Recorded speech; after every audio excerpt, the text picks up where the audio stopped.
Welcome back to another edition of Ego Unbreaking. This makes the third time that we've tried to shoot this video. For some reason, filming in a car on a hot summer day or hot spring day or hot winter day, whatever this is in Mississippi, I'm not sure is not a great idea. So let's try again. Hopefully it goes through. Yeah, we touched a lot of bases earlier that y'all are not going to get to see because the phone died. We've cooled it off, and hopefully we can get at least some of that back onto film.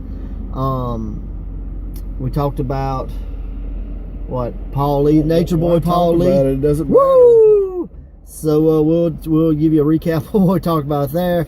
I was watching Smoky Mountain Wrestling and saw a match with Paul Lee as an enhancement talent, and this was from like 1993, I think. And I guess I didn't realize that Paul Lee had been around that long, so I got to looking. I don't know. Okay. I got to looking at some different stuff. I found him in WCW. I found him in the NWA WCW. So I found him in one match from like 1989, and he was wrestling Michael Hayes. He was a journeyman. Yeah. But the coolest thing I found on the old Nature Boy is a main event match, or at least I think that's what Jim Ross said it was, the main event of a Saturday night's taping, and it was the Rap Master PN News versus Paul Lee. And Paul Lee was a bumping joker, man. He could bump, like him, love him, hate him, whatever, but the guy could bump, at least back in 1993 or whatever this was that I saw. Yeah. And I had to give it to the Rap Master. I mean, this guy, he did a belly-to-belly overhead suplex, and he floated over like he never let go. So like he almost did like a belly-to-belly backflip almost, which was phenomenal for a 450-pound guy. He did a drop kick on Paul Lee.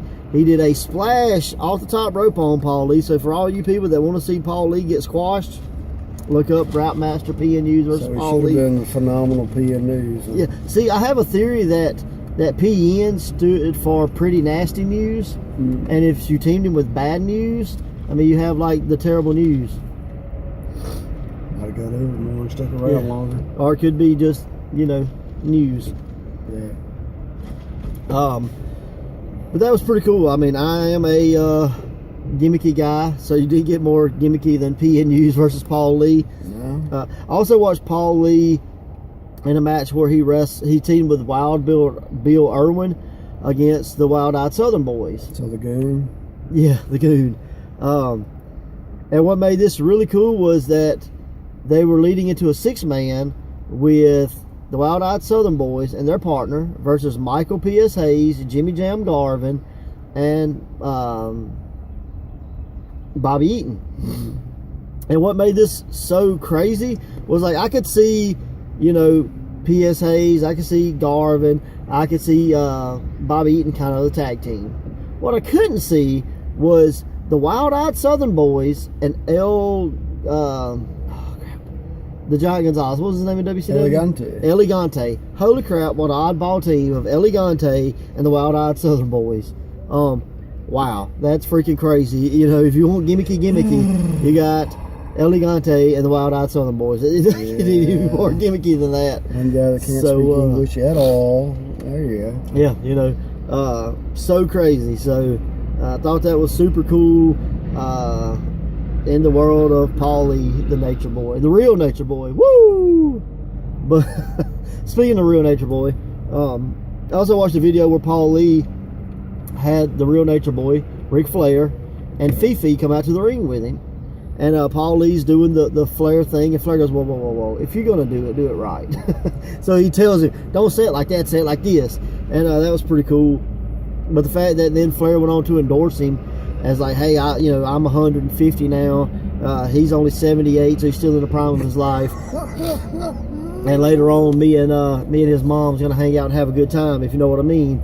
So that was pretty cool to see that. But it was sad because you had Ric Flair at an indie show, and it literally probably had less than 200 people there. So that just goes to show you, it doesn't matter if you have Ric Flair on your show or not. If you don't tell anybody, nobody's coming. So promote that. And, you know, it could have been a last minute thing. I don't know. You know, okay. like Flair might have came to beat him up and then realized you're not as bad as I thought. Flair is a last minute replacement. That makes a lot of sense. But it was pretty fun though. So I definitely went on a Paul Lee let's do a Flair adventure. surprise. That's what Don't tell anybody. Don't tell nobody. He might just show up. I was in the crowd one night at a promotion, and One Man Gang was a mystery guy. Like, they didn't advertise him, and I was surprised. Hey, He must vanish. So it's pretty awesome. So that's horrible. That's what I've done. Why wouldn't you book the name? Never mind. Why wouldn't you promote the name? Yeah, I have no idea. And from Paul Lee, I'm going to move right over to Chikara just because why not? But I watched a match between Crumbles, Crumbles and DeFarge versus Green Ant and Thief Ant. Crumbles and DeFarge. Crumble or Crumble? No, Crumbles. Oh, no okay, B. my bad. And what was awesome about this was they had a couple of cutoff spots that were literally sneezes. Like, he was going for a move, bam, bam, and the guy sneezed in his face, and that was the cutoff. Holy crap, that's way better than eye rake. And the guy on commentary says, that's offense that you still feel 4 or 5 days later. You know? It's like you going to get somebody's damn hepatitis C popcorn and thuck it in my damn mouth. Oh, that's funny.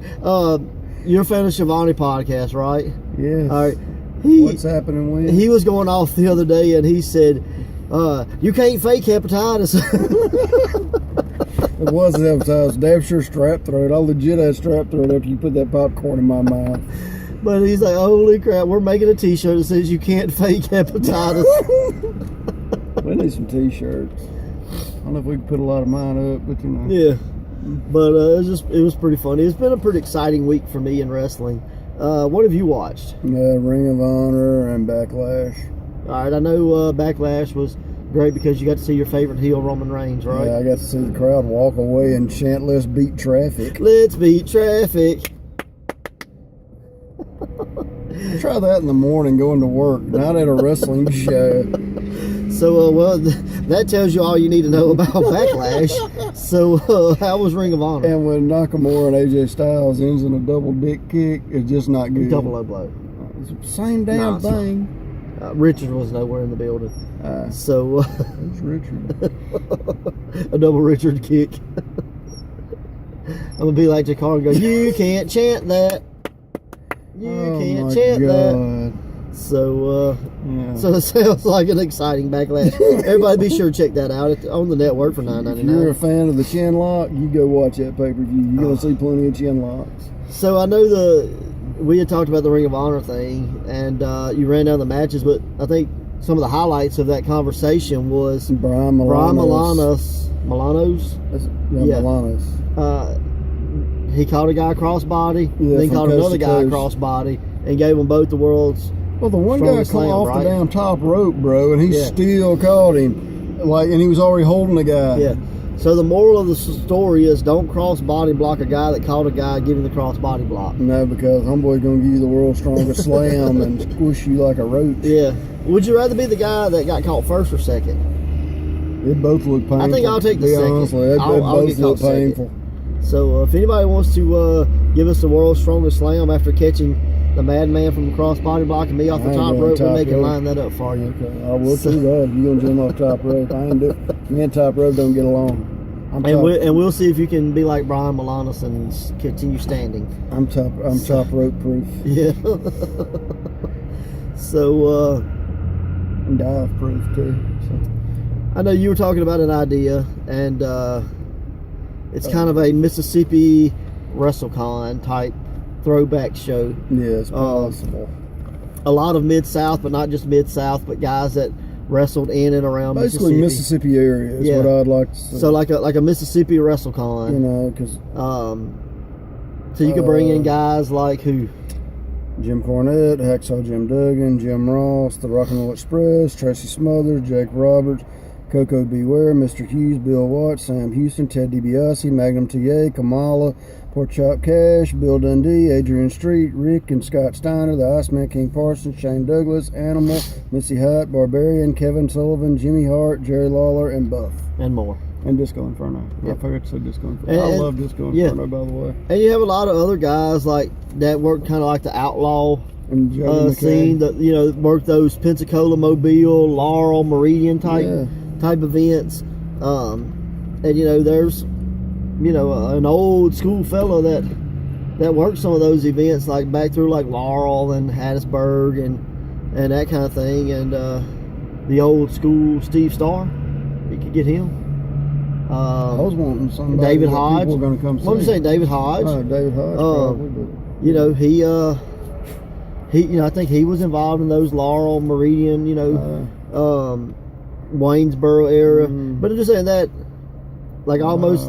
Hey, this is your idea, not mine. No, I was trying to pick names that people wanted to see. Well, I'm just saying guys that still represent that Mississippi, kind of territory, because like I can remember guys like growing up, like when I first started getting into wrestling, people would tell me, oh, wrestling used to come to Forest, and it was like the Blue Yankee and like just several guys like that. But it was like I said, it was an outlaw promotion, but it wasn't Mid-South. It was like what was the one we was talking about that JD said he was too outlaw to get on the show? That was like the new Mid-South wrestling or something. Yeah, that's where you remember Disco Inferno from. He had the instructions to how to do his finish on a piece of paper. Shit was awesome, man. So, but yeah, I mean, there's a lot of guys Disco fever. I don't care anybody says Disco was awesome. So there's a lot of guys that you could do that Mississippi, kind of a Mississippi I would like to see a stare down and a promo between Sterdust and Disco Inferno. Yeah, that'd be awesome. Imagine them costumes competing with each other. No. I want to see a dance-off between Sterdust and Disco Inferno. I know Sterdust can dance, but I know he can promo. If he is the world's greatest wrestler that never wrestled, I guarantee you he's the world's best dancer that doesn't dance. Possible. Sterdust, if you're the world's best dancer that doesn't dance, please give us 2 thumbs up. Yeah. And give us a challenge to old Disco, and we can see if we can't get that dance-off scheduled up for you. But like legit, if somebody would like to see a Mississippi Wrestle Fest. Yeah, that's Mississippi Wrestle Fest. Not a bad name. That would be really cool, man. We never have nothing like that in Mississippi. Right. You could do, you could have your question answered. You could have your panels and discussions. Yeah, there's so many people, dude. Yeah, it can be real fun. And like we talked earlier, there's a lot of these guys that have gave their life to Christ now. So it could even be religious based. Right. So if there's a big church or something, I'd like to hook up with that. Still with something that could happen, I would really like to see that. We can't get away from that, can we? Yeah, that's what it is. The joys of being in parking lots. Yes, it is. So we'll pause just for a second.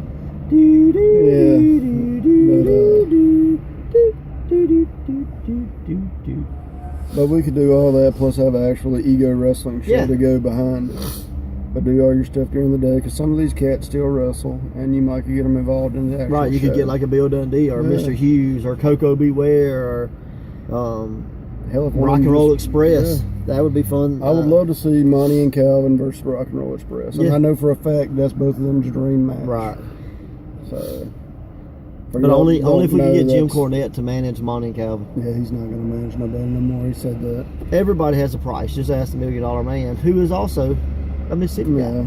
I saw him the other day, literally. Yeah.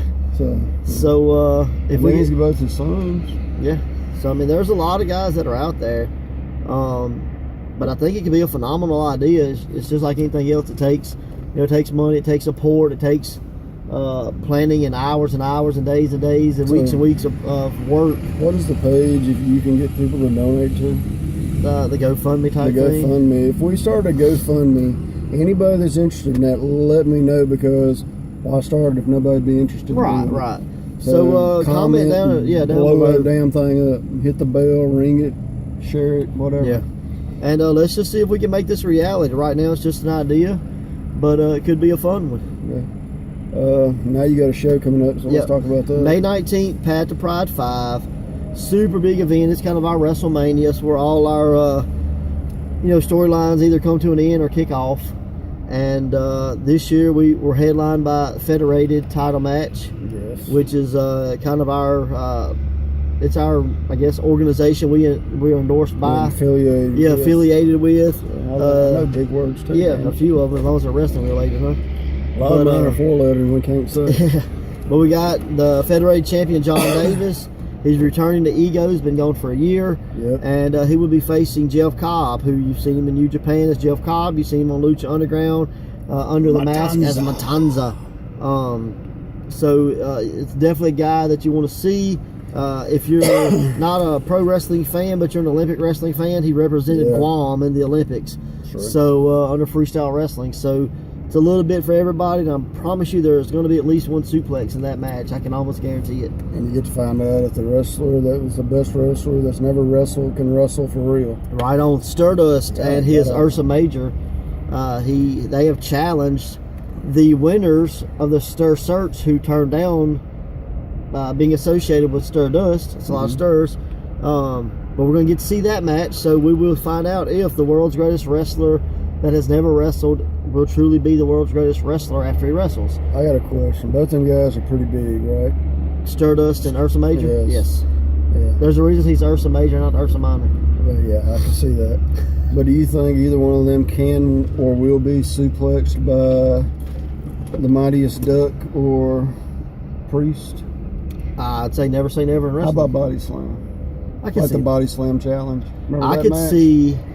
I could see probably Sterdust climbing to the top rope, going for the shooting stir press, and Adam Priest catching him with a brainbuster. If you do that, I'll give you a paycheck. It's a challenge. So, but I think the biggest news, at least for Ego on a Ego basis, It's the 4-way dance. the 4-way we crowned a Pride champion. The title was gave up when Joey Abel had to not Step necessarily down and retire. retire for 2 weeks. Yeah, he retired for 2 weeks, but he had went full time with the military. Didn't know how his career, how that was going to affect wrestling. So he stepped back. He's kind of got settled in and realized, hey, I do have some free time now. So you may see him back in the Ego ring, but he had to give up the Pride title. We chose to leave it Kind of vacant. Yeah, until past the Pride 5 and kind of build up to that. All our events this year have been based around the Pathway name. Yeah, and I'd like So, to slap it out of you for that. Monty Warbucks, JD Jenkins, Styles champion O'Shea Edwards, and Ray Fury. They step into the ring. One pinfall. We're going to find out who exactly is the best in Ego. We're going to find out who becomes the new Pride champion. And we're super excited for that. Crowning new tag titles. We had some Controversy. Controversy with Zombie Dragon being banned. And the Nightmare beating the hell out of a cowboy. Yeah, that. So That was the awesome. Cavemen, Alex Graves, Wes Warren, they step in the ring against Eric Silva and the Nightmare. So we're going to get tag champions. We also got a special challenge match. And at this point, it's probably become a grudge match with lights, camera, and action. Issuing the challenge with Trevor Ayon. The match didn't happen at the last event. Cameron Action has been on the search for Trevor Ayon, trying to find him. Can't find him. Trevor promises to be in Jackson, Mississippi. So that's going to be super exciting and promises to be an exciting matchup. And then we're going to have Big K there. I like Burger King. Burger King Gangster. Sorry, Burger King Gangster, but we're at Taco I Bell today. interviewed him. He was awesome. So He had great hair. I'm not sure what he's going to be there, but I think he's got a little open challenge. I know Monty Warbucks had initially issued the open challenge, but once he won his match to qualify for the Path of Pride, I guess a Big K challenge. I guess so. I don't know if we're going to eat Sweet. Whoppers or what, but it's going to be Can more exciting. than one person answer this challenge? I mean, it's a challenge. It's a challenge. It's an open challenge. Sweet. So we're going to find out what happens with Big K and see if he can live up to what he's trying to live up to. Cool. But I'm excited that we're also hosting a Jon Davis seminar. So if you're a wrestler, new, old, or just beginning, that's definitely a seminar you want to be at. Jon Davis has loads of knowledge, and I guarantee you walk out of that seminar being a better professional wrestler. I guarantee that. And I know this may be nervous for JD Jenkins and Ray Fury, but I'm pretty sure that part of his seminar is going to be breaking down their match from Eagle Mania. So can't wait to see what happens there. Sweet. So May 19th, Jackson, Mississippi, at the Hideaway, Path to Pride 5, big event. Spread the word. Let us know if you like the idea of doing a Mississippi Wrestle Fest, Mississippi Wrestle Con. Any life in headlocks? No life in headlocks. Maybe coming up. Hopefully we get a few. Maybe we can get some with Jon Davis, Jeff Cobb. Cobb would be good. Those guys. I'd actually like to get camera action, to be honest. Yeah, and hey, Sterdust, if that dance off with Disco Inferno is an option, let us know about that as well, because we're making get old Madman to dance with y'all. I heard he can break it down a little bit. So see you guys next week. We're going to talk more about Path to Pride. And we can't that's get away it, from noises. Yeah, hey, if you like the noises, give us 2 thumbs up for that too. Now, let's beat traffic. Let's beat traffic. Let's beat traffic. And don't watch WWE. Later, guys.